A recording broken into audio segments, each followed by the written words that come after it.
তোমার কারণে গুলিটা মিস হয়ে গেছে। নাই বাংলা গানের দুনিয়ায় নতুন চমক হয়ে হাজির হলো ময়না। 29 জুলাই সন্ধ্যা 7টায় দেশের একটি ইউটিউবে প্রকাশ পেয়েছে উড়াধুরা নাচের এই গানটি। আর এতে পারফর্ম করে দর্শকদের চমকে দিলেন ঢাকাই সিনেমার জনপ্রিয় নায়িকা শবনম বুবলি। সিনেমার গানের বাইরে এই গানের মাধ্যমেই প্রথমবার বুবলি পারফর্ম করলেন একক কোনো গান ভিডিওতে। তবে একক গান হলেও সিনেমার গানের চেয়ে কোনো অংশে কম নয়। ফিল্মের স্টাইলে বড় বাজেটের সেট ও বিশাল আয়োজনে নির্মিত হয়েছে জমকালো গানটি, যা প্রকাশের পর থেকে দর্শক শ্রোতাদের ভালো লাগতে শুরু করেছে। গানটিতে বুবলির সঙ্গে নাচ করেছেন নির্মাতা ও অভিনেতা শরফ আহমেদ জীবন।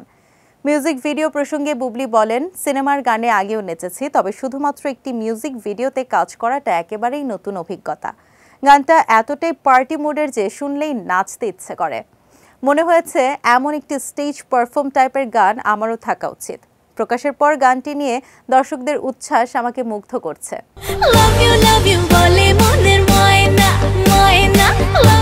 অন্যদিকে শরফ আহমেদ জীবন বলেন, বুবলি অসাধারণ অভিনেত্রী। তার সঙ্গে এমন একটি গানের পারফর্ম করাটা সত্যি বিশেষ অভিজ্ঞতা। গানটিতে কাজ করে আমি দারুণ তৃপ্ত। গানে অন্য এক জীবনকে দেখতে পাচ্ছেন সবাই। এরই মধ্যে গানটি সবার মাঝে সাড়া ফেলতে শুরু করেছে। আমার বিশ্বাস মিউজিক ভিডিওটি অধিক জনপ্রিয়তা পাবে। ময়না গানটি গেয়েছেন জাতীয় চলচ্চিত্র পুরস্কারপ্রাপ্ত কণ্ঠশিল্পী কোনাল। তার সঙ্গে কণ্ঠ মিলিয়েছেন নিলয় ডি রকস্টার। এর কথা লিখেছেন আসিফ ইকবাল, সুর সঙ্গীত করেছেন কলকাতার আকাশ সেন। ভিডিওটির চিত্রনাট্য ও নির্মাণ করেছেন তানিম রহমান অংশু।